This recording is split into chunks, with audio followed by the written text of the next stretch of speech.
Yo, it's your boy AMG Dens, aka Denzel Clarkson, and I'm back home again in Indiana as we explore the depths of motorsport on episode 8 of our summer shutdown series. So, we've got a very important guest. He's the first ever fitness trainer to be hired by an IndyCar team and the CEO and president of the very successful Pit Fit Training Center.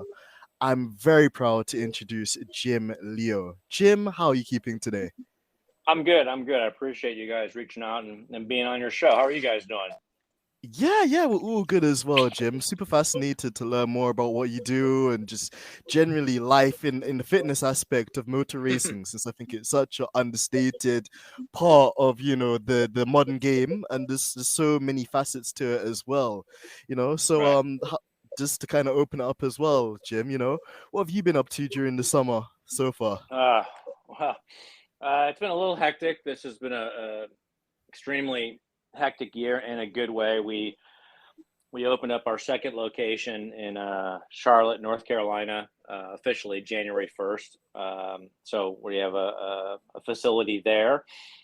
We've been active with our drivers now down there and here in Indianapolis, along with our online coaching platform that's worldwide. And then I have been hired by Brian Herta Autosport in a sports car series to my job is to extract, carry to, and carry from the car Robert Wickens, a driver who was paralyzed several years ago in IndyCar and now races in a hand-controlled car in a sports car series. So I go to the races and we practice driver changes. I pick him up, get him out of the car, transport him, and then I bring him back to the car and do his belts and everything like that. Boy, it's been a little crazy. We've done our team has been over in Europe doing some work with Jack Crawford, a young Red Bull Formula 3 driver, doing some track support. And I don't know, there's a lot. I did the F1 test with Colton Herta with McLaren not long ago, and I'll be doing that again at Barcelona in September. We're not even to September yet, so it's been a little bit crazy. I could imagine, Jim. Like, there's so many different things you mentioned there as well, which we can explore in this episode. But it's a very exciting time, and I'm so happy as well to hear about the Charlotte division as well opening up as well. It's such an exciting time. So let's get into it, Jim. We briefly glanced over you becoming like actually the first fitness trainer to be hired by IndyCar team, more specifically the Pac West Racing Group, overseeing both the IndyCar and Indy Lights drivers as well. For our Right. listeners, Jim, could you kind of give them a kind of insight into the path that you took to get to that stage of your early career? We know that you were a graduate of the Eastern Michigan University with a Bachelor's of Science in Exercise Physiology. But how did that all tie into your first initial role in the motorsports world? Uh, Really, it's all because of Roger Penske. Um, when I was first out of school, I worked for corporate wellness at a diesel engine plant that Roger owned in Detroit, Michigan, and we had a full-time staff. And I began working with his IndyCar team in Reading, Pennsylvania. I would fly back and forth and work with them, and nobody was really doing this at the time. And there wasn't a whole lot of information out there. I joke around with the younger generation. I said, believe it or not, there was a time when the internet didn't exist, and the resources were very limited. What you could find, you could certainly find information on working with, a baseball player or a tennis player or a rugby athlete by reading books, but there wasn't a whole lot of information out there for racing. So I began with the pit crew, designed a program for them, built a facility in their shop in Reading, Pennsylvania, would drive back and forth, would fly back and forth. And then from there, I saw an opportunity to do something that I didn't really know what was available. I really didn't know what I was getting into, but I knew that at this point in my young career that I wanted to be at the forefront of something innovative. And I left. I began working with other teams as well. Started my own company, and then I relocated to Indianapolis and I was hired full time by Pac West Racing at the time in the kart series, which is now IndyCar. So I was the first ever person in that position, but a lot of it came from obviously the connections made through Roger Penske and and in racing to this day that I still maintain. I'm still very close to many members of the original Penske employees that I worked with. Good Lord, almost 30 years ago. So it's been a long journey, but it's definitely been a good one. Absolutely there, Jim. You know, it's really fascinating just to kind of see the start of it. And just generally as well, you mentioned there was a time where, you know, there wasn't so much emphasis on driver fitness, and it was almost in the 90s anyway, somewhat of like a rock and roll kind of era for drivers, still smoking Right. cigarettes, still drinking booze, you know. And the question I wanted to Absolutely. kind of segue as well there, Jim, was, you know, with the earlier role you had, there was a huge emphasis on, you know, the wellness programs, introducing new measures such as a cholesterol screening, having Right. consultations with the team chef as well to try and, you know, introduce healthy performance-based foods too. But for yourself Right. at the time, Jim, like what was the biggest challenge in trying to really introduce these performance enhancing measures, you know? Because like with a modern day racing as well, we know that, you know, modern day Indy cars have no power steering. The drivers have to work consistently on managing the weight and physical fatigue. You know, the cars also produce a phenomenal amount of, you know, like downforce, which means the drivers require a lot of upper body strength to deal with the G Right. forces. And then you throw all of that in, then you got the heat that's generated in the cockpit by these cars as well, with all the electronics, and some teams not even running a water bottle, you know, for some of the drivers. So Sure. how Sure. how easy was it even back in the 90s to kind of introduce this as like a concept, you know, to people for the first time? Well, I think it it was challenging because nobody was really doing it. The only place you could find any semblance of physical conditioning um, was, I think Mark Martin was known for training weights back in, early in the 90s or 80s or whatever. And Senna obviously was well known. And the European viewpoint of it was far different than the American viewpoint. And I remember early in my career in 95, I think I was asked to, Roger asked me to work with Al Unser Jr., who one of his IndyCar drivers, and um, Al was a really nice guy, but there's a book about him now. He battled a lot of demons with addictions and things, but not somebody you would consider very healthy. And my first encounter with him, I thought, well, this is it. This is the game changer. This is the defining moment. This is Al Unser Jr. I'm the guy that's going to make a change. And when I first met him, in the span of 30 seconds, he lit up a cigarette, opened a can of beer, and started eating some sort of Velveeta cheese burrito unhealthy thing as he's talking, all enthusiastic about this project. And I was in awe. I was in there in a motorhome with the guy smoking, drinking on race weekend, and eating bad. And he clearly was appeasing Roger to meet with me, but it didn't really go any further. So that was pretty much how things were for the longest time. But I think the thing that eventually changed was the fact that if you remember, in the 90s, there started to be this influx of European drivers, Formula One refugees of sorts, who are making the transition over to IndyCar. And when that happened, these drivers, Alex Zanardi and Jill DeFerrin and such, they were very successful and they were very fit. Personally, when I was hired by Pac West, our two drivers were Mark Blundell, who had driven for McLaren, and Mauricio Gugelmin, who another Formula One driver, and then a young Indy Lights driver, a French kid named Didier Andre. And they had been used to the training as part of their upbringing in racing. And so for them, it was a matter of, okay, who's the physio, who's the trainer. And so right away, I had a captive audience right away. That was a turning point for sure. But by far, these drivers that came over. Hi there, Jim. I think we've lost you. Your audio might start coming back in. Well, I'm glad that you're back anyways. So Jim, Well, I like don't. before we sorry. I don't know where I left off there. I don't know how much you caught or where we were. We were just in the like the very interesting part. We were talking about like the difference, in the approach of some of the European drivers, and also how in F1, I guess that culture had started to develop, but in America, the concept, of having a physio, having like like a personal fitness trainer, still quite a new and like fresh concept to Right. most.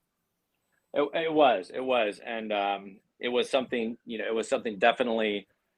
It was new. There were some drivers that had trainers in the past, but no team had really stepped up like Pac West had. And from there, these drivers started winning. They did well. I knew. I knew going in with this contract with Pac West Racing. I knew my position was subject to meeting a budget, and I knew that in racing, at this point, not critical enough that I couldn't be sacked at any time. I just had this. I just had this feeling that it wasn't there yet, and so I signed a 2-year contract with Pac West. It was guaranteed, but I had no intention of renewing that contract at the end of 2 years. In the time that I was working with them, I was laying the groundwork to go off and even though I had started PitFit before Pac West, it was somewhat dormant at that point. But while people were asking me for their help, I would help a little bit on the side, but it wasn't anything for monetary gain. I was just laying the groundwork. And when the contract expired, we renewed it at a much lower cost. I was able to go off and do whatever I wanted with the team. And then literally 4 months later, the whole team went under. Wow. Yeah. And a lot of people lost their job, but I knew, it wasn't like I was in a position like a technical director or an engineer or a front end mechanic where I could just bounce to another team. This was something that only this team was really saw the value in it in the beginning. And luckily, once the transition occurred, it wasn't that big of a loss. I had already signed with other drivers and such, and it kind of picked up from there. So that's kind of how it started in the beginning. But then, the thing that really helped, back to what changed the attitude of Americans, you started seeing even people like, I remember Bobby Rahal lost a bunch of weight to race. He saw that he had to be lighter, and it made a difference. And that just kind of continued. And it got to be the point where fewer and fewer drivers were not fit, as opposed to, today, literally every driver is going to be super fit, all different levels. Back then it was rare. Now it's the other way around. The driver that doesn't train, you can see they're usually not as competitive, and that they're criticized for not taking the racing as serious. Absolutely, Jim. And this is the thing that we always talk about on the podcast too, like the fine margins and having to physically and also mentally condition yourself for the levels of racing that we see these days too. And there's so much at stake. There's a lot of money involved these days as well. And also there's lots of opportunities for drivers if they do well in IndyCar to make a transition into Formula One. And vice Right. versa, some Formula One drivers, they've not had like the easiest time in Formula One. They've migrated into IndyCar, like you mentioned, and for them, this is a new opportunity to kind of like hone a sport, which can be rewarding, but definitely requires that attention to detail, that level of commitment to training and personal fitness too. So, absolutely. One other thing I wanted to touch on as well, Jim. You mentioned the very legendary and historic Roger Penske. He doesn't even need an introduction either because of what he's achieved so much. And also the kind of stable that is Penske Racing. Like we often see in modern day kind of IndyCar at the moment, you'll see Newgarden, Will Power, and McLaughlin all in the top 5, usually most times, if not all the time. And now there's a kind of like sustained emphasis on other series as well, like the V8 supercars in Australia, and also I think a joint kind of venture they have with the World Endurance kind of prototype racing series as well, which is so interesting. But to kind of take a DeLorean time machine a bit back to the 90s there, Jim, you also kind of there with Penske, with Roger, in those like years of 93 and I think even 94, there was a really dominant year for the team where I believe they took 16 out of 16 wins and actually took an Indy 500 win as well. could you talk maybe on that as well, and some of the new concepts, specifically trial during that kind of period as well? Hi there, Jim. I didn't know if you could catch the question. You had asked about with Roger Penske. Um, yeah, I mean, I think one thing that I was in awe when I began working for Roger with his Detroit diesel manufacturing plant in the wellness center.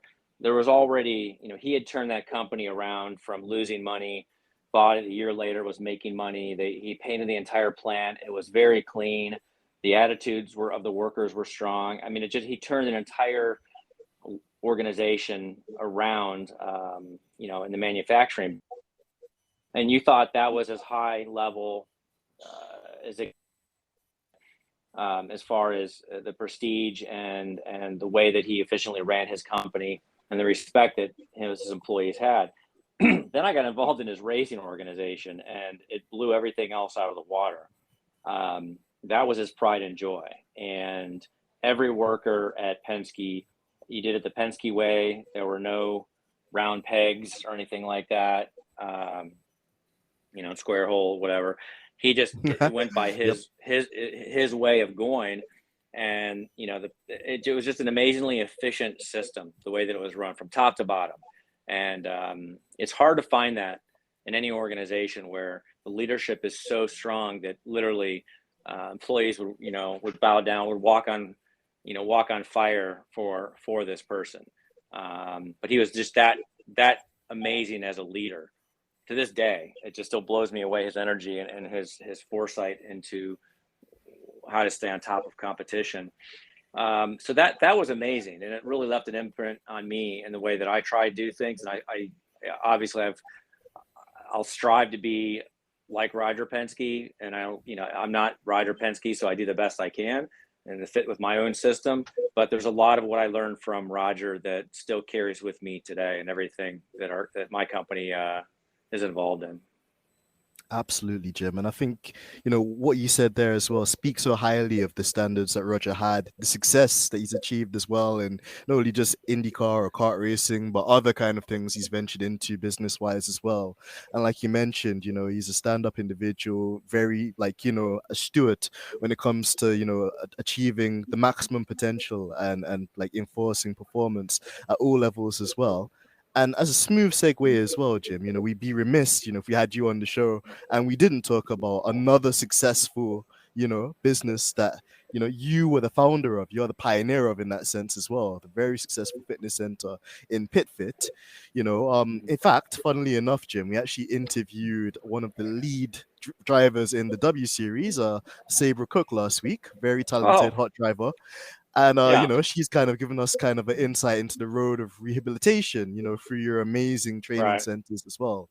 And kind of like segueing into it, Jim, the question we wanted to ask you is, could you walk us through the inception of PitFit itself in its early years and how you managed to expand the client base, beyond this IndyCar customers and now into the realms of NASCAR, the National Hot Rod Association, and even, I believe, a site in the UK as well?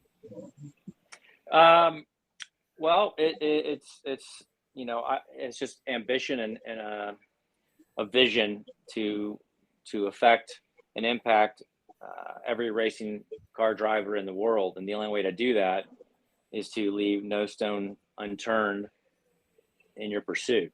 If you early on, I realized that being dependent on one series would potentially have a recipe for disaster if things were to go wrong in one series, if there were some economic issues or something were to occur that I couldn't I didn't have the insight to see, that could devastate the business. And so I continue to reach out and get involved in other series as much as humanly possible. And while some will say it's better to specialize in one area, that's the goal of some, is to just become a specialist in one specific area.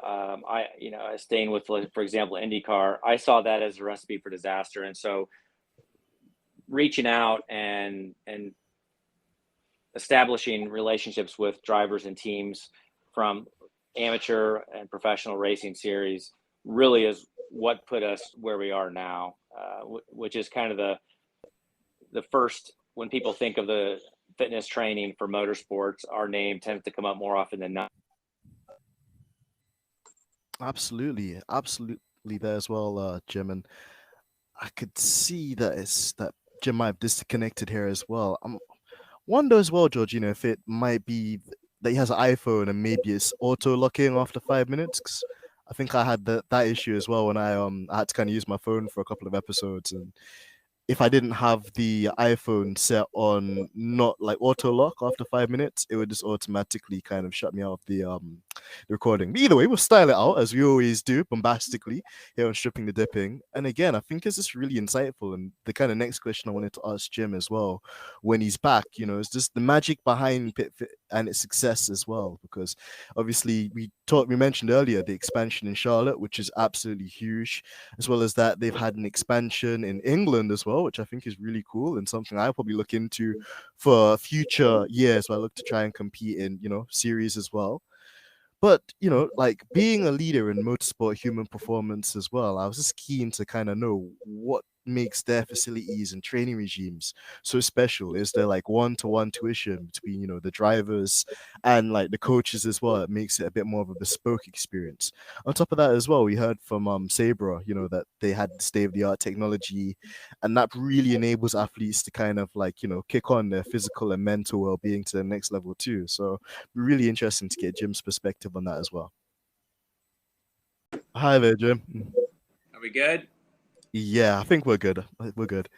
So, Jim, like whilst you're away there, I was just kind of setting the scene and like alley-ooping the next question and such. So, kind of leading into the next one as well, Jim, like we really wanted to kind of ascertain the magic behind PitFit, and its success, because we talked about the Charlotte expansion, which is absolutely huge, and also PitFit being able to reach a country like the UK as well and England. But, being kind of a leader in motorsports, human performance, could you give us a description of what the facilities are like, what the training regimes are like as well? Is it such a thing where you've got like a one-to-one bespoke kind of like training plan that's worked out for the athlete and the coaches? And just generally as well, what are the features like in terms of technology and emphasis on nutrition? What is it that's so special about PitFit that enables athletes to kick their physical and mental health to the next level? I wholeheartedly believe that our single-minded focus on motorsports is what sets us apart from really anyone else who's participating in this kind of business. We have recruited so many experts that can help us that maybe aren't specialists in motorsports, but we can see there's an aspect of what they do in their specialty that we can curtail to motorsports. We have a lot of people on our team that come from all sorts of lines of work, from sleep, sports psychology, neurocognitive training. There's so many areas, mental training for depression. I mean, all these areas that we try and really stay on top, be the cutting edge. And for sure, the one thing that we've been known for quite some time, and I don't know if it's my inability to take, I won't take no for an answer, and I don't have any fear of failing, is just trying new concepts without any fear of being judged. I think that's that unfortunately I think is what hinders many experts in various fields, is they're so concerned about how they'll be viewed by their peers, as opposed to how it will benefit their client or their customer. And if you get too wrapped up in, you can say, looking silly because of something, at the end of the day, looking silly sometimes works just as well as looking serious. And it's all about the results. So, my inability to have any fear whatsoever of being judged for trying something new has kept us continuing to climb the ladder to the clouds in this field because we're the most innovative group in the world at what we do, and we get copied a lot, and that's I think that's flattering. I think it's fantastic if it helps other drivers and they're not involved with us, but it still helps other drivers. I think it's great, and for me, I guess I'm in a position now, having done this for so long, that I wouldn't say we don't have any competition, but we're so thick in this field with our business that I would rather have good relationships with those doing what we do and learn together than being competitive like a car company who lives to see the their competitors fail. That's not what I want to see, because essentially, if our competitors fail, then we're failing the sport of motorsports. Hmm. We can't train all the drivers. We can't make all the drivers safe for what we do. We can't rehab all the drivers. There's no way that we can do that. But I think if we encourage others to take this field up, and I've seen since I've gotten started, there's a plethora of physios and trainers and those that are doing this, and I think that's fantastic. I'm excited about the growth. Absolutely, there, Jim. And as you mentioned as well, I think PitFit really has laid down the foundation, and they've been fundamental and foundational to the blueprint of this kind of growing, progressive nature of, like, fitness and well-being, and kind of getting the drivers as sharp and as prepared as they'll ever be, for a competitive season of racing. And as you mentioned there too, in that kind of development as a company, you always have competitors and people that will, try and copy and imitate the things they like. But for your company to be doing so well, to be at the top, to be, to have so many links and the plethora of experience and, like, professional, people that you have working there as well, that are experts in their own rights as well, I think can only be a benefit, and a huge kind of assistance to the drivers, which are obviously a beneficiary to the services that you can offer. I agree. You really have to look at this sport. We've put much more emphasis in the last, I'd say, 5 years on a very holistic approach to what we do. It's not just the physical training for what they do. We were kind of at the forefront of the neurocognitive training aspect of reaction training and neurocognitive training under stress, that kind of a thing.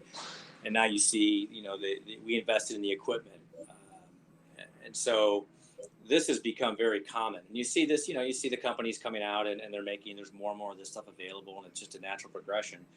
But the thing that we've really started to latch onto is looking at the much more wellness approach for the driver, looking at their mental health, having professionals available to meet with them and speak with them if there's problems going on, monitoring some of their vital signs when they're sleeping, and looking at some of the data to show that there is an issue going on with them, whether it's recovery, whether it's mental strain from, who knows, a bad relationship, driving, parents, all these things. The approach of really trying to benefit these drivers and seeing them more as part of a family than just a client. That is something we've really been pushing more and more in the last few years. And this was a little bit before you started seeing the emphasis from racing on the mental health of drivers. We were doing that. We were doing that before that, but probably once it became public knowledge that the drivers are mentally having some problems at times, then we definitely ramped that up. And since we've done that, we've had, I can't tell you how, obviously I can't tell you who, but so many drivers that we've sent to work with our therapists and individuals and parents, that kind of a thing, and really helped some of these drivers with getting things straight in their mental health. That's certainly been something I'm very proud that we've been able to pursue. Absolutely, Jim. And I think the work that you do, you can be so proud of as a company, as a collective, because in this day and age as well, like, only now are people kind of seeing the importance of, mental well-being, and just how kind of athletes as well, they're like humans, like everybody else, and they have their ups Right. and they also have their downs as well. So it's key to kind of hear that as well, and to see this whole, how organically it plays out between, the staff at PitFit, and also, like, the drivers and the team members as well, when it comes to building Sure. that organic relationship. Absolutely. It, And it's it, yeah. absolutely, Jim. And one other question as well, to kind of link it into another aspect of the training that you do, um, we talk a lot about the drivers and obviously the physical demands that are on them, but also another thing that we often overlook is the pit crew. To deliver flawless stops consistently, and even this in some of the research that I've done as well leading up to this kind of episode. I was watching a NASCAR documentary following the life of a driver called Bubba Wallace, number 23, that also signed Sure. a new contract. So congratulations to Yes, he him. did. Yes, he did. Exactly. But they touched, I think, on one of the episodes on just like how they've taken some ex-American football players or students, even to take on the endeavor as being part of the pit crew team and changing the tires and doing the very tough and rigorous role that's involved, in being a pit crew member as well. Taking that into consideration as well, Jim, like how does training look, for the pit crew in terms of keeping them primed and ready to go? And also to kind of double barrel the question, Jim, is there like an advantage of hiring like ex college level athletes that have already like a pre-existing build physically in the nature of this kind of role? Well, the dilemma that occurs with this situation is such. Here it is. When you look at a NASCAR pit crew and you look at an IndyCar pit crew, they're very different. In a NASCAR pit crew, the mechanics that work on the car aren't the guys aren't on the pit crew.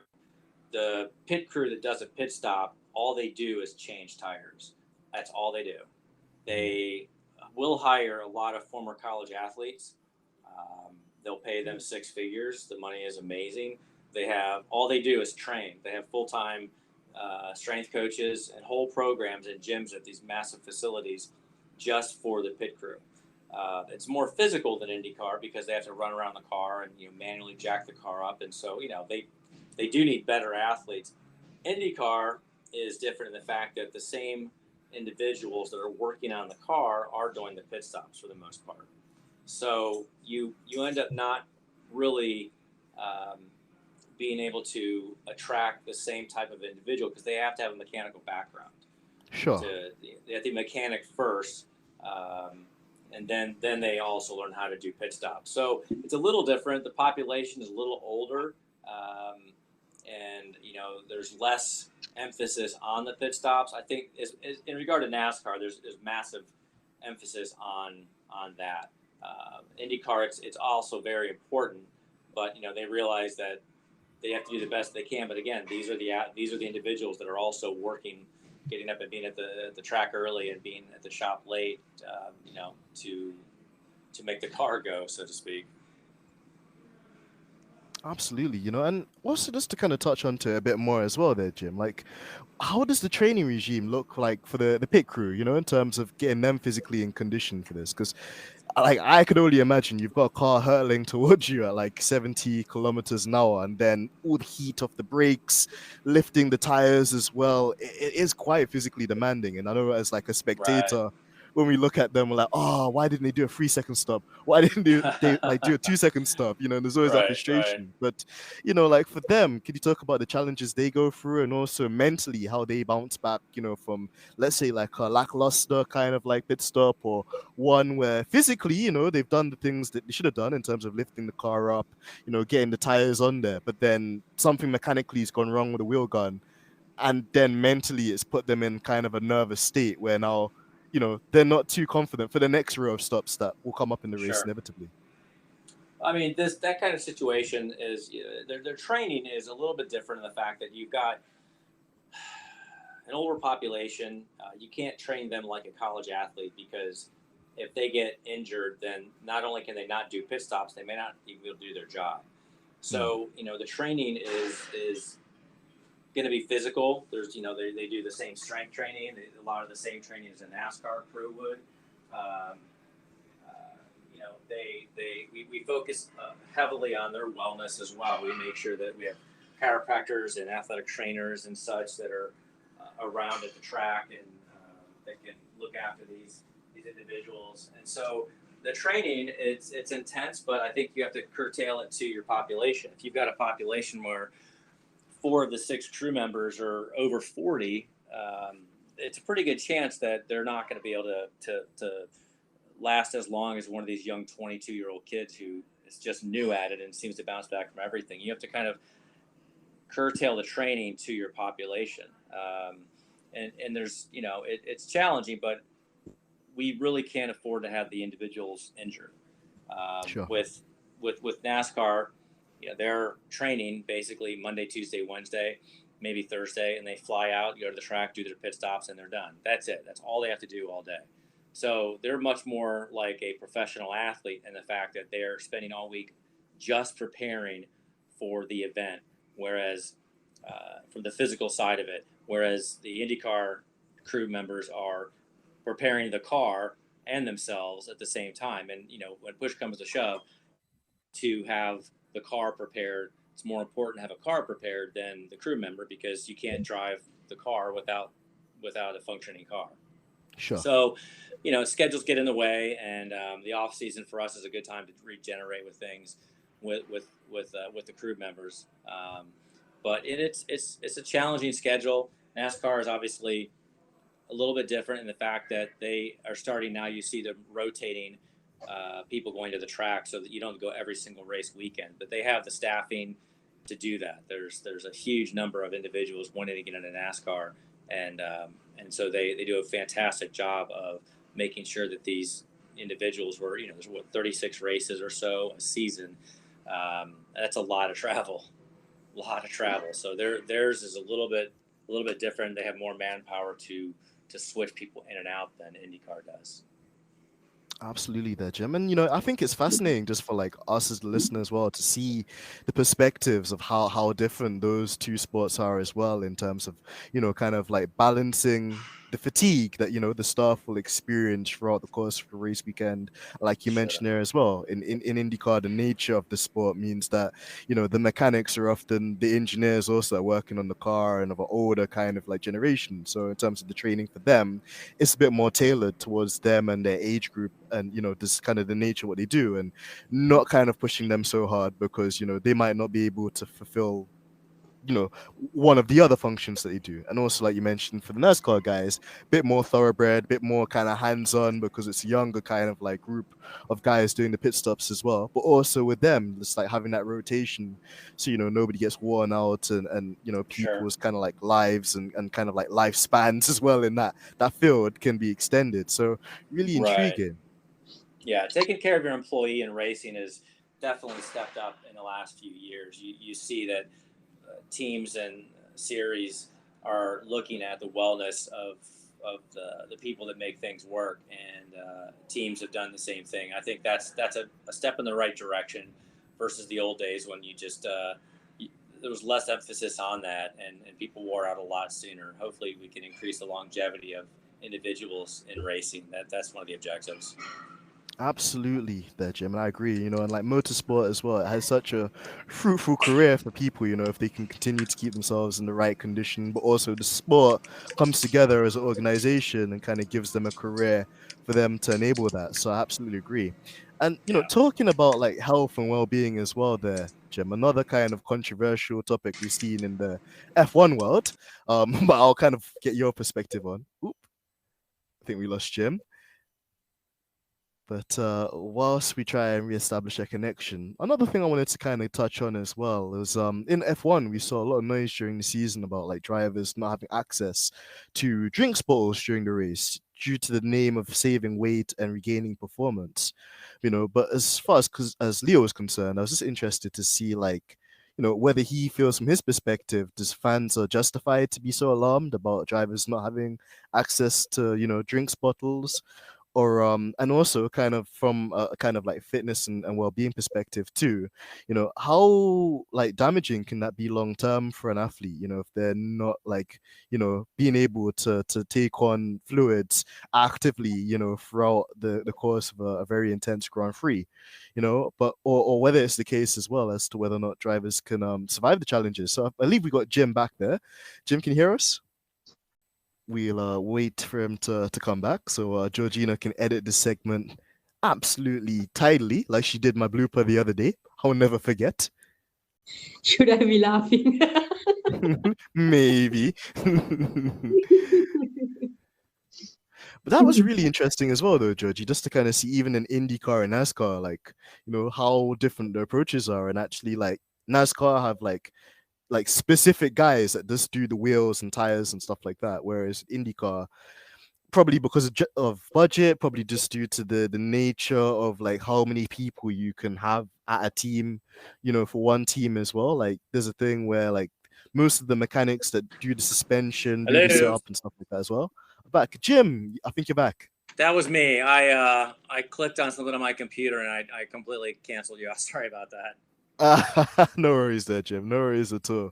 Well, actually, like I was just kind of segueing it anyway, but it'd be great to kind of get your perspective on this as well. Like setting the scene in F1, we've heard a lot of noise throughout the season about drivers not having access to drinks bottles, throughout the duration of a race, all in the Right. name of saving weight and trying to regain performance as the cars are in a new phase, you've got new regulations, and engineers are literally pushing the boundaries of what they can get away with in terms of weight savings.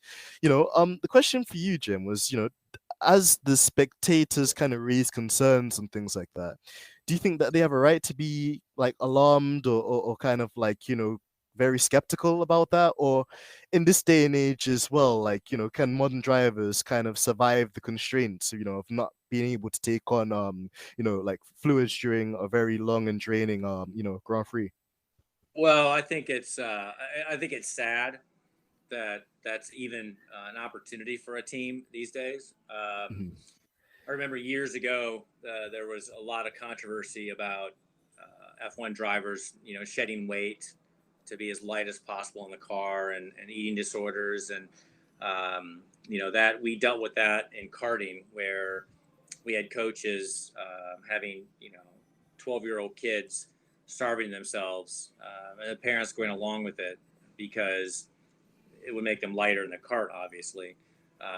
And that was such a difficult thing to deal with. And I had spoken out years ago that Formula One should take the lead and find some sort of avenue to limit the ability to save weight with the driver from the driver. That the driver should be as light, as heavy as they need to be fit to drive the car.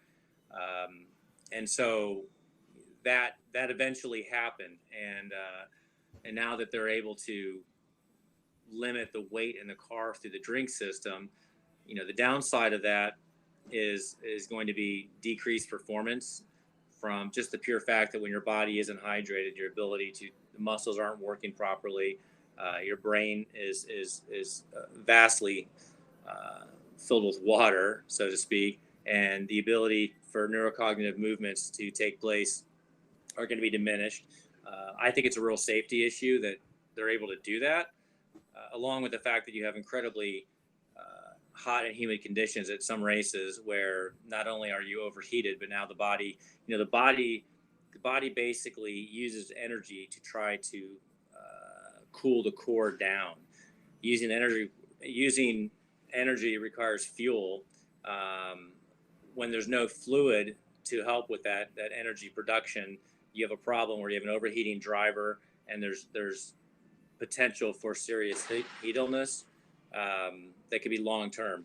So I think it's a sad situation that they're able to circumvent the system and sacrifice the safety and health of the driver. I don't know what the answer is to that, but I think it's a really bad idea.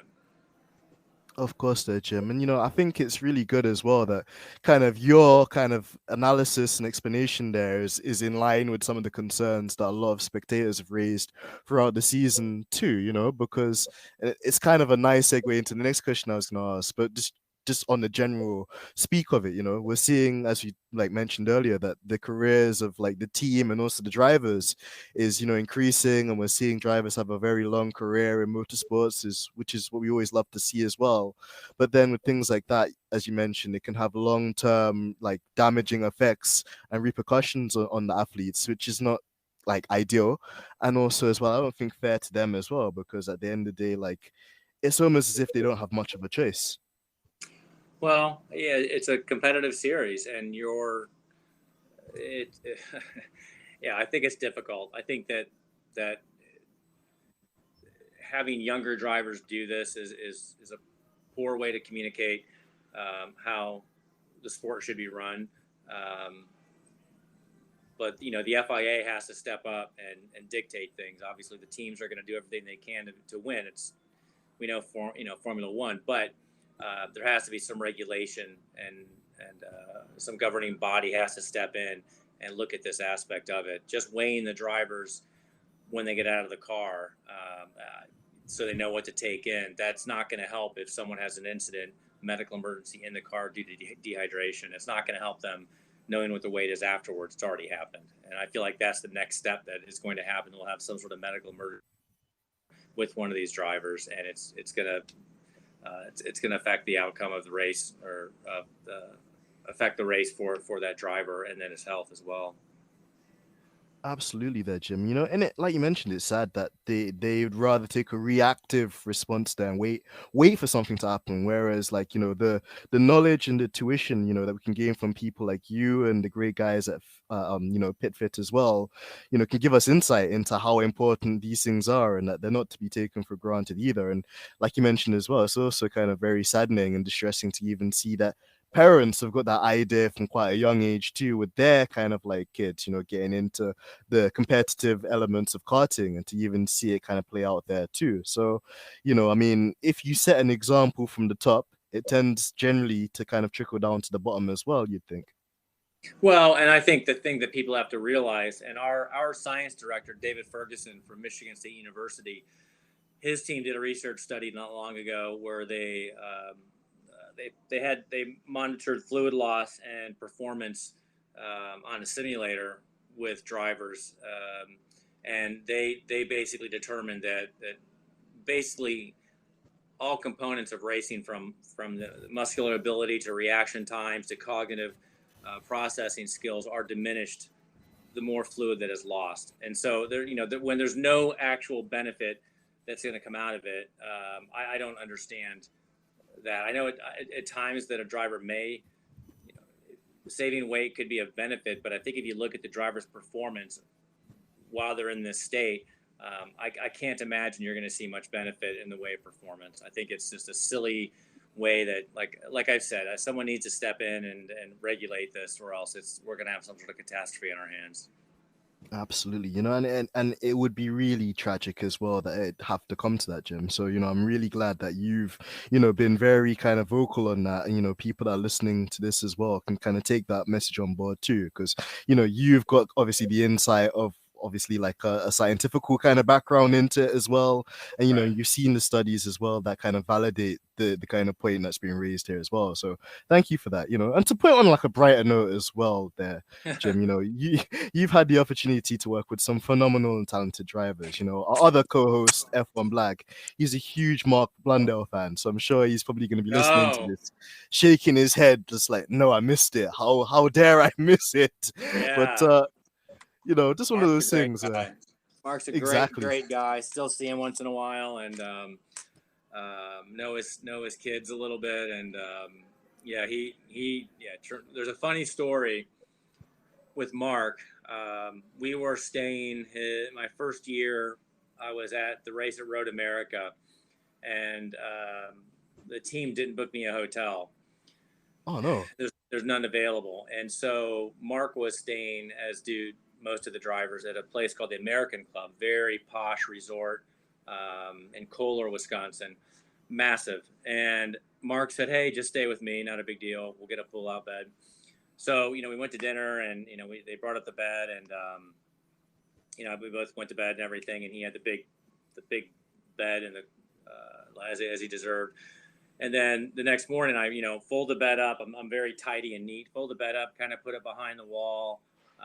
Was getting things organized, and then he had called in for some juice and some breakfast, and so the waiter comes in. Mark gets out of the shower, nothing but a towel. I think I'm in my underwear.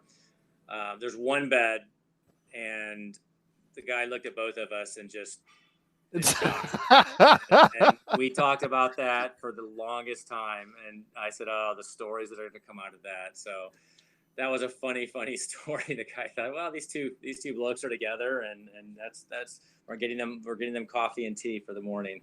Uh, Jim, you're probably very relieved that social media wasn't a thing back then. oh yeah, yeah, quite.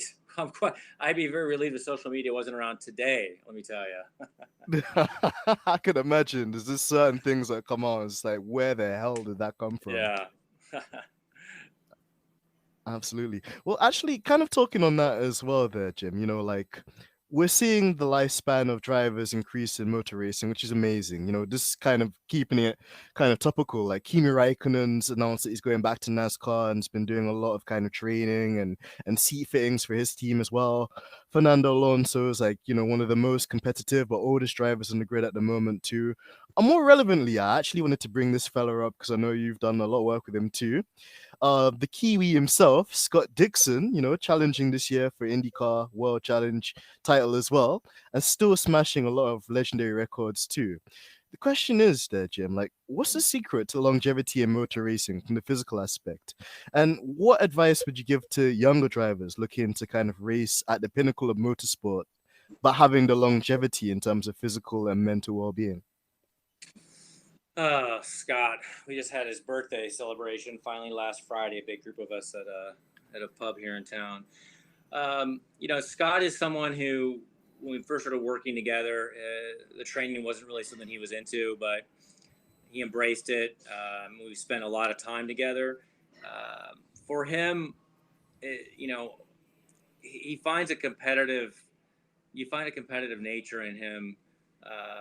With other drivers in his training, and in the areas that he feels are safe. He's not one that's going to try and have the heaviest bench press, because he realizes a lot of bench pressing has potential damage detrimental to your shoulders. He's not going to want to lift the most weight in a squat rack because the potential for injury is very high. But other areas, he will definitely, the neurocognitive aspect, some of the cardiovascular machines, records. He'll always try and top some of the drivers, and I think that's kept him at the top for a long time. He finds that the value of his training has increased over time. He's as strong and fit as he is now as he has ever been, probably better now. He knows to take time off a little more now. And I think a lot of drivers maybe don't have as much talent. They feel like if they just work harder and harder in the gym, reckless abandon, it'll benefit them in the car. And we monitor vital signs on drivers. We monitor their sleep. Their training program is regimented in cycles so that there is rest periods built in, recovery workouts, just like with any professional athlete. And my advice for that's how Scott has stayed on top of his game, and a lot of our drivers are in the same boat. For younger drivers, I think that's just the idea. You've got to take it serious to the point how it benefits you in the car. If you get too honed in on one particular area, for example, if you aspire to be the best triathlete, that's great. But where are you lacking? If you're triathlon training all the time, where's your strength training? Where's your neurocognitive training? Are you training the neck, the grip? So you have to be specific to the sport and train for the sport, not the training activity you pursue. Weightlifting, if you're getting big and bulky and strong, that's great, but what's that do to your mobility? So I mean, that's my my advice to young drivers is be smart about your training, be diverse in what you do, but you definitely need to take an effort to step that up, or else you're going to find yourself one day your talent will only go so far. And that's what you have to realize is talent will only take you so far. You've got to keep your physical side and your mental status as high as possible as well. I absolutely agree there, Jim. And I think us talking about Scott Dixon there as well is just a really great kind of example there. Because as you mentioned, maybe he was somebody that didn't love it to begin with in terms of like, trying to get into the fitness aspect of it and keeping himself sharp. But even like a multiple acclaimed champion like him could appreciate the value of where it could add to his performances. And even now these days, you see that, he's not getting younger, but at the same time as well, he's able to use his brain and hone his kind of focus on areas which are going to keep him super sharp and at the front of the grid as well. And we saw Right. it with that crazy race the other day in Nashville, where, again, physically, you could say mentally there was a fatigue on the drivers because they had the restart delayed with all the thunderstorms and stuff like that. So what they probably expected to be like a race start at maybe 5 o'clock didn't start until 7 o'clock. Then it was a kind of race like plagued by a load of cautions just due to the nature of the circuit. It's like a street circuit, so there's a lot of emphasis on like trying to drive as closely to the walls and maintaining focus at the Right. same time without like losing control of the car. And then again, like towards the end of the race, just he was able to still like capitalize on other people's mistakes and kind of pace himself as he's trying to pick up the positions, one by one by one by one until he was literally leading the race and then defending against a very hard charging Scott McLaughlin too. So Sure. again, just to see him as one of the older drivers on the grid still doing it. Still, like he surpassed our boy Mario Andretti in terms of one of the most winningest drivers in the sport too, and still looks like he's on target to try and catch AJ Foyt as well. I think it's incredible. And like you said, for the younger kind of listeners and the younger athletes too, if they can take that on board and not just solely rely on talent, but then not solely just rely on physical ability, then I think they can kind of hone a nice combination of both of those things together. Absolutely. Absolutely. So true. And then we've got a really interesting fan question as well there, Jim, which I'd be so kind of keen to get your take on too. Is there such thing as a genetic or biological disadvantage in relation to motor racing? So let's kind of flesh this one out a bit more as well, Jim. Like we see in some racing series that they're really tall or just naturally muscular drivers. I'll take Joseph Newgarden as an example, Penske driver. I can Mhm. also take like maybe like George Russell, a very lanky, kind of almost 6 foot driver that wears size 10 boots and struggled to really fit into Lewis Hamilton's car that time he stood in Right. for him when Lewis had COVID. Would you say that there's really a physical disadvantage for athletes like them, and how do they overcome trying to overcome those kind of disadvantages in terms of their build size or even height? Well, I think it's relevant to the series they're in. For example, Joseph is extremely strong, very fit, and I think that benefits him tremendously in the car. As far as his height, I don't think he's that tall. I don't know what he's, maybe 6 foot or so. Mhm. Um, I think as long as you can, because those cars are physically difficult to drive. You have to Sure. be very, very strong. So the more muscle that you have, the more upper body strength, it's critical you have that to be successful. In Formula One, it's vastly different in the fact that the higher the center of gravity in the car for an F1 driver, because the grip is so amazingly strong, and the higher the center of gravity, the more stress it's going to be on the core of the body. Mhm. Someone like a George Russell, that height is going to create more of a challenge. Whereas someone lower centered, you're not going to have that same issue. But you also don't need the muscle, that the strength in Formula One that you need in IndyCar. The cars have power steering. They're very different animals, ironically. And we just had Colton Herta test at Barcelona, or sorry, at oh God, I we're in think it was Portugal. Portimao, yeah, in Yeah, Portugal. we were in Portugal, and it was a major concern. I know I've been friends with Zach Brown for a long time, and we spoke, and he was very, very much made it very clear that his physical fitness in the car needed to be on top, including his neck. And that was critical. We tell this to young drivers all the time. The last thing you want to do is have your fitness be a detriment to your testing in a car. That means you're not committed. Mhm. And I think Pato Ward is a tremendous talent, phenomenal young driver. When he tested Abu Dhabi the year before, he even admitted his fitness was not where it needed to be. His neck, he basically, after the morning session, his neck was shot, and the rest of the day was a bit of a waste. And so we had that kind of the fear driven into us. And so Colton's training we had to maintain his training for IndyCar, but we also had to bump up his neck training for F1. He was. We were both pleasantly surprised that he didn't feel it was that as challenging as people had said it was going to be. His neck was fine. It was a little sore when he got to Toronto, a little tired, but nothing detrimental. His strength was good. His fitness was good.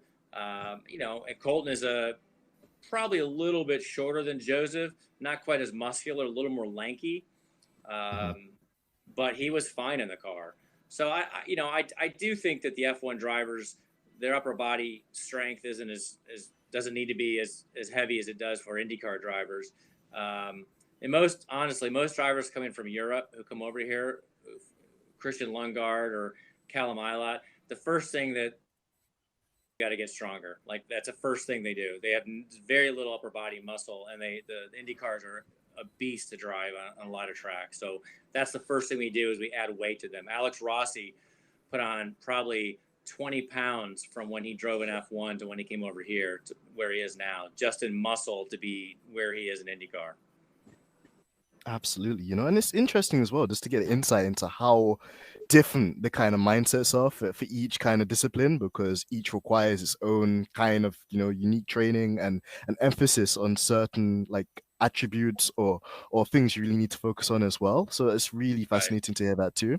And also, Jim, whilst we have you as well, like we've talked about kind of biological or kind of genetic kind of like aspects of a driver and how they'll use that either to their advantage or work around the disadvantage it could have. But another thing I wanted to touch on as well and circle the block on is you talked about the very talented, Robert Wickens. And, I imagine for most of our listeners, they won't need an introduction to him because most of the motor racing guys that check out this podcast know of like Robert Wickens. But, to the more casual listeners, Robert Wickens is such an amazing driver. He participated in DTM and had success with that.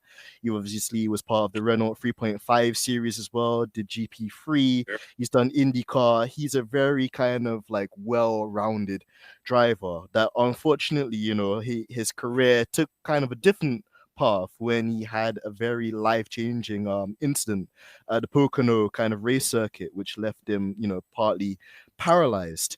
Could we talk on that as well, Jim? And just like, he's part of obviously Brian Herter's Autosport team now in kind of racing in the Michelin Pilot Sport Challenge Series 2. For a driver like him that has those kind of physical limitations through like a life-changing accident, how does training look for somebody like him, and how do you go about kind of tailoring the training for somebody like him as well? Well, I've known Robert since 2004 when he drove Formula BMW. From BMW here in the States. We were in charge of that aspect of it. And so him and Graham Rahal and James Hinchcliffe and such, I worked with a lot of those drivers then, and then worked with him when he drove it was then called the Toyota Atlantic Series. And he'd been selected as a Red Bull driver at that point. And then he, went over and did career in DTM, and when he came back here, we began working with him. Kind of the same thing. We ramped up his strength a lot. He was pretty lean and lanky. I definitely, the drivers who have never had a chance to gain muscle and eat love it because it's wonderful. Their bodies look better and they get to eat a little more and they feel better. That's critical. And so when Robert had his accident, obviously there was a period there. In the beginning, we were involved with his rehab at the hospital flew out to Colorado. He's in a rehab center that we're really not set up to do everything they were doing. But when he came back here, we worked closely with him on the initial phase was to, try to get him to walk. Mm-hmm. And so we had a lot of equipment that we ended up getting a hold of, stim systems and things like that were, utilized with his training to get him to walk. And but it went well, and we made some progress, and everything was moving. But at some point, it was quite apparent that was it. There's a certain point where the body just will shut down. The nerve pathways have finished the recovery process that they're going through. There is no magic potion. It's basically, this is what you've got. And, Sure. that's kind of where we were. But then as soon as we knew after his test in mid Ohio, in another driver's car that has a similar condition, we knew that this thing with Brian was probably going to happen. So we started ramping up his training, and then his training switched back to racing driver. We had to do the same cardiovascular training, the same strength training, all those areas, but everything had to be adapted to what we could do with him. We have a lot of equipment here, thankfully, because we do so much work with muscular body endurance, or upper body muscular endurance. We have so much equipment that we use with our drivers regularly. This was perfect for Robert. So we had a lot of equipment already that he could, and we just modified a lot of his things to suit what his needs were. And he'll be in tomorrow morning actually as well. His neurocognitive training, the equipment can be adapted to work with him. We just continue to evolve that, but we continue to be conscious of the fact that there's areas of his body that we have to be conscious of, and we still do a lot of treatment work with him. But he's as strong as any other driver on the circuit with his upper body for sure. He's really taken to it, and Robert is. I didn't realize how much of a perfectionist Robert was until I started carrying him in and out of the car, and had to go down and spend an entire day, multiple days, practicing pit stops. Driver changes where I had to pick him up and carry him, pick him up and carry. It's exhausting for a guy my age, but he is a perfectionist. He's a professional, and he sees a bright future for him moving. I think he's wanting to get back into prototypes and everything. So he's an amazing individual. I absolutely agree with you, Jim. And it's so amazing just to see that fighting spirit from him as well. Because you mentioned all of the earlier success he had in his kind of career, from the Formula BMW days all the way onwards. And obviously now he's had this kind of setback. But we've seen it with other drivers too. For example, Alex Zanardi as well have Right. a life-changing kind of crash too, and then try and find the kind of physical rehabilitation and gradually work up from different series to series to kind of just get back to that kind of pinnacle they were at before. And of course, it's never the same. There's always limitations or things that you have to do differently. But in a way, I Yeah. guess it almost forces you to kind of find new kind of barriers, find new kind of things that you can push to kind of regain performance in areas you probably wouldn't have considered before. Right. Well, for sure. We've learned so much. We've worked with the rehab of drivers for as long as I've been in this business. We've rehabbed drivers from Dario Franchitti to, the list is all over the world with the number of drivers. And that's simply because the doctors, they know in most cases a conventional physical therapist is going to follow a protocol that is not specific to the patient they're dealing with, like a race car driver. And so it's going to be long, it's going to be tedious. But during that time, the rehab of the injured area, what we do, we work with the rehab side of the injured area, but then we also are continuing to train the uninjured areas of the body because, we don't want to get to the point where, for example, a knee is rehabbed and ready to go, but then the rest of the body's been let go. We simultaneously try to work with the rehabilitation of the driver under a doctor's care, of course, and continue to focus on the other areas of the body and the mind that the driver needs to have. So when the driver's injury is where it needs to be, they're ready to go. We've done this over and over and over again. And the drivers are, if anything, drivers like James Hinchcliffe, for example, if anything, they get these injuries and we have to slow them down because they're so competitive. They feel more is better. And that's not always the case. And it ends up, you can have a setback and that's the case. Will Power broke his back years ago and worked with him. And, luckily we keep a tight lid on, what they're able to do.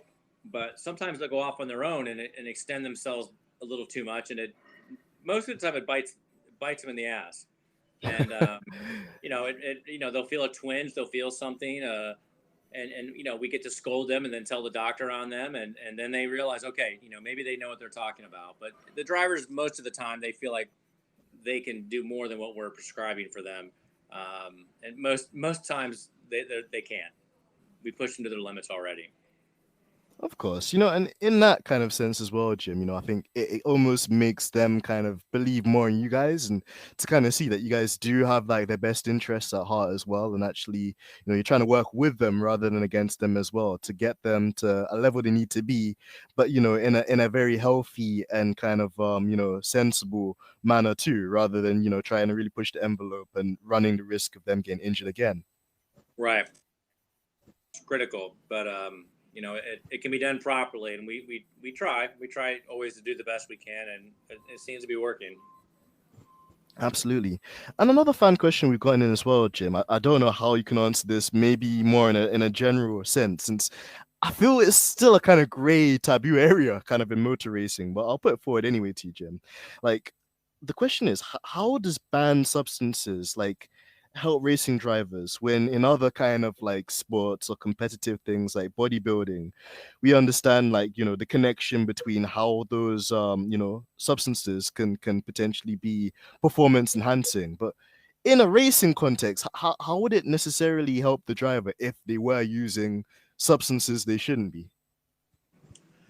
Um, Obviously, it depends on the substance.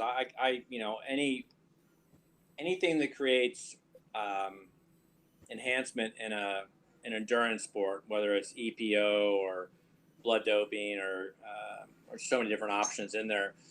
Um, it can have a benefit in racing, I suppose. The benefit would have to come in training, Mhm. and from any kind of growth hormone or steroid or along those lines, you'll see enhanced strength, maybe enhanced recovery would be another. But other than something that would accelerate the driver's ability to react, um, which I think you would get some, say, from like a caffeine drug. There's a drawback to those things as well. So I don't really know of too many. We've never really come across anything performance enhancing that will benefit a driver. Mhm. You hear about alcohol, for example, with Olympic biathletes. The cross country skiing and then shooting. Mhm. They'll take sips of alcohol because it tends to kind of calm them down and give them a bit of a tunnel vision. But there's obviously there's a limit to how much of that you want to do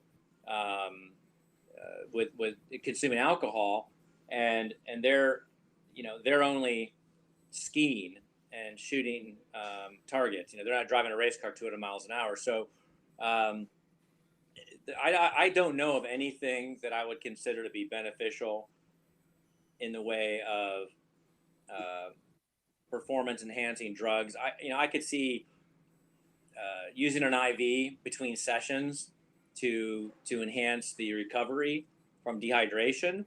Um, but beyond that, we've not encountered really anything. And from a banned substance standpoint, the list is there's a lot of things on there that we would never even, at least with IndyCar, that we would never even consider using. So I don't really see the the benefit of anything unless it's going to help with recovery, and that's about the only reason I could see for any kind of performance enhancement. Oh, okay, Jim. I mean, it's interesting to kind of see, and how in a way like motorsport is unique in that sense too, because you mentioned it might not be like the performance behind the wheel per se, but actually, kind of the aftermath of it all and the kind of recovery pace of the driver as well, which is key because we see in some motorsport series as well, they've got back-to-back races, or kind of Right. like in some cases like double kind of races where they've got like a sprint and then a full Grand Prix the following day. Well, absolutely, and races like we have the Iowa race where it's a double header, and that's a very physical track, and they'll do two races in the span of 2 days. Very hot, very challenging, and so a lot of emphasis is placed on hydration prior to the first event, nutrition and recovery after the first event, and obviously hydrating properly and being prepared for the next event. So that's you know that's where really the training comes in. The more physically prepared a driver is going into a race like that or the season, the less of the chance of them having issues in the car. And also, as the season wears on, if the program is followed properly, the driver will have less wear and tear in the body, and they'll still maintain that level of fitness at a high level throughout the entire season. Where someone who doesn't train during the season, just racing is not going to keep you in shape, unfortunately. Absolutely, absolutely, there, Jim. And one final fan question we've had as well before we get into wrapping up the show as well, there, Jim, is one of the fans have asked us, what did the drivers actually drink during the race? Is it like an isotonic drink, or is there something else that gives them the kind of the replenishment and also the nutrients as well whilst they're still behind the wheel? I think drivers have their own drinks. Some will use. Well, there's various drink companies out there. We created a formula with a company out of Cincinnati, about 5 different formulas a couple years ago that is a more of an isotonic drink, easily absorbed, all natural products, with a company called Infinite Nutrition. And then, so we basically with them, we designed with their dietitians, we have a formula that is higher in sodium for very, very hot days, and a lot of our pit crews will use that as well. And then there's another one that's a lower calorie carbohydrate drink. Then there's a higher calorie for a longer race. We have a night blend, which has caffeine in it, and then a women's blend, which is very similar to the low calorie, but it's just less harsh taste. And so these are all kind of specific to what each driver needs. We have a lot of our drivers will use that. Some are using SOS Rehydrate. Scott, I think, Dixon uses that. I don't know of all the companies that are out there, but really it's just a long chain carbohydrate drink that is not going to be too high in simple sugars, not like a Gatorade or something like that digests easily. And some just go with water. I mean, some just use water in the car. So it just depends on what. Some have digestive issues. It just depends on the drivers. Usually they'll figure this out. Years ago, they figured out what works best for them, and they stick with it. Absolutely, absolutely, and it's just interesting as well to just get that level of insight too, because as you mentioned, for each athlete, it's always slightly unique, and as something I didn't even consider there as well is like the digestive system of the driver too, and Right. kind of what they can kind of take, what they probably can't pilot at the time, and stuff like that too. So it's really insightful to see that, Jim. And kind of the final question, Jim. You always like to round these podcasts off on a really funny or really intriguing note. Like if somebody came to the house and they just pointed, let's say, a water pistol at you, because we don't promote violence here on stripping the dipping. So water pistol. Yeah. And they say, Jim, like, who are your top 3 drivers that you most enjoyed working with? And I know you gave us the funny kind of Mark Blundell story, but if there was another funny or memorable story you could give our audience, what would you say? Many funny stories that I probably wouldn't want to repeat at this, not until I retire. It's kind of hard to say. I've had so many drivers of all levels that have come through our program and become close to. I think, and it's great to see these young drivers who we've worked with since they were very young, and now they're at the top levels, and we've been part of their career. I think some entertaining drivers. I worked with Paul Tracy. Never a dull moment with him. He lived out in Vegas when I was working out with. I'd go out there and work with him, and invariably we would end up at a club at night. That was just what you did, I guess, in Vegas, and that ran counter to the program I was trying to run. Al Unser, always a good story or two there. Some of them I can't really repeat. A lot of them are with Scott Dixon, I will admit, and those I definitely can't repeat, or as his wife might listen to this podcast, and we might have some issues. I don't know. Golly, I'm looking at my wall here of drivers that we've had fun with. I don't know, man. I'm sorry. I can't really think of anything. I remember. No, can't say that one. Sorry. Once I once I start thinking of the story, then I realize who's involved, and maybe that this time of day in this day and age, that's not appropriate. So we don't want to do that. But Sure. yeah, I mean, I'd have to think that one through. It's just, um, I remember a funny story where Paul Morris, Australian driver, was teammates with Didier Andre at Pac West Racing Indy Lights, and Paul called the dude. Um, Really funny, great guy, Australian supercar driver, teaching Didier, who didn't speak English that well, how to swear, Oh no. and and not explaining when it was appropriate, when it wasn't. So he would blurt these things out at random times, and it wasn't appropriate. I can't even the f bomb here and there, and I guess having a good time at the Chili Bowl with Scott Dixon a few years ago when we all had a few cocktails and we were there as fans, and Scott had so much fun that he ended up hanging out with fans, and the fans couldn't believe that Scott Dixon was sitting in the stands with them watching the Chili Bowl, and people loved that, and that was a little bit before social media hit too heavy. Nothing bad happened, but it was just entertaining to see that Scott Dixon, this representation of IndyCar and the perfect statesman for the sport, just letting loose at a race with the fans. That was a good moment actually. Oh, I could imagine, Jim. He seems like such a he's almost like the uncle of IndyCar, I would say, in terms of how he presents himself, his mannerisms, his stories. He's always quite Yeah, upbeat. Even when things don't go, to plan, you can always see that focus that he's already got his attention kind of diverted to next week and what he's going to do differently and how he's going to improve. And, I really love that about him too. As even somebody like me, like I always like my dad used to watch a lot of IndyCar, especially when it was like car back in the day. And now me, I'm trying to find like alternative avenues and trying to encourage our listeners as well, to get into things like IndyCar, get into things like GT3 racing, right, etc., right. etc. And you see these personalities on the grid as well, and some of them are so likable, and some of them are really memorable. Some of them are memorable for the wrong reasons, as you mentioned Yeah, as well. I think So Scott is an individual who doesn't think about himself first. I think that's what has really ingratiates himself with people is he's very interested in you. He understands his place in motorsports. He also has a. I think Emma, his wife, would chew him out if he did something improper or says something wrong. So she's been a great thing to have him around. And now that he's got the kids, I've watched him grow up from a very reckless, kind of a wild young man to a great role model for not just drivers but people in general.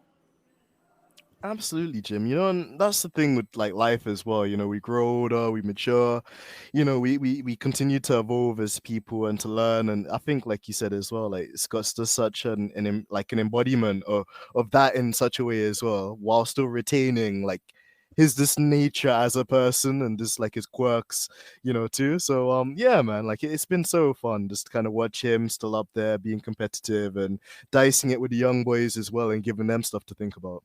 Yeah, for sure, absolutely, absolutely. So true.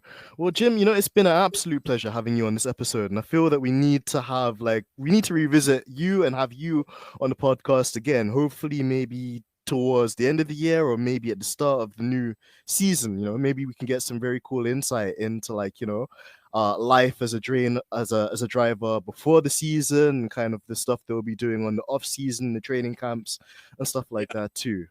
I think But that'd be great. I mean, I love it. It's a chance for me to not think about work for a while and just kind of relive and talk for a bit. So I appreciate you having me on, and I would be enjoy very much being back on again.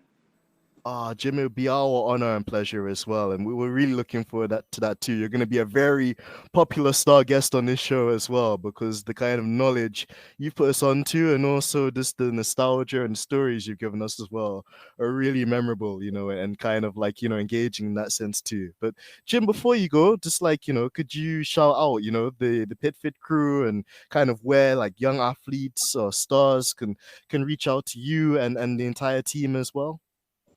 Sure. I mean, really, just go to our website. We're kind of evolving that with some changes slowly but surely. It's not a huge priority right now, but if you want to reach out to us, just go to our website, pitfit.com, and then you can email us from there. And if you have questions or learn more about our program, certainly reach out, and we'll definitely get back to you. Absolutely, Jim. And as always, Georgina does a great and sterling job of putting out all the socials as well with these episodes as and when they come out too. So I'm sure you'll be getting a lot of inquiries and interest, from other avenues, because it's just such an interesting thing to learn about. And I think, people like you we can learn so much from people like you, man. And I'm so kind of honored, to... So Sure. What is the stripping the dipping? What is that all about?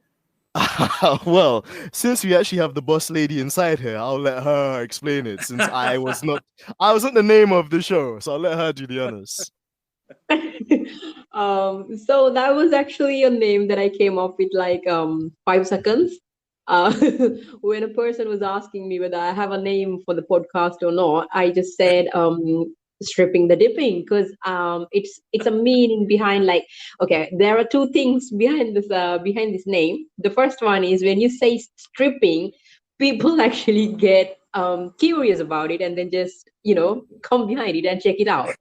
And the second one is it's like we are actually stripping through the whole motorsport, and we are trying to talk the topics and the sectors that often not spoken about, like the workload that you guys are doing and the workloads a trainer is doing, an engineer is doing, often won't be spoken that a lot. So it's like we are stripping out the whole deep and going deep and finding the true heroes behind it. Okay. It's much more eloquent when you say it that way, I guess. It's been a pleasure. Oh, Jim, you're a star. Thank you so much for joining us, man. And we're looking forward to bringing you back on again. And for our listeners as well, make sure that, you go and follow the Pit Fit guys as well on all the socials. We'll definitely have them up there. And, like, it's been such an insightful episode too. We really have to be super thankful to Jim for his time, because we know he's a busy guy. And, the team are always working on the next star, the next kind of, like, face of motorsport of such. So it's great to be able to link up with them and to kind of build a kind of connection with them too through this podcast. It means a lot to all of us. So until next time, guys, please stay fit, please stay healthy, continue doing the amazing work that you guys do, but don't work too hard.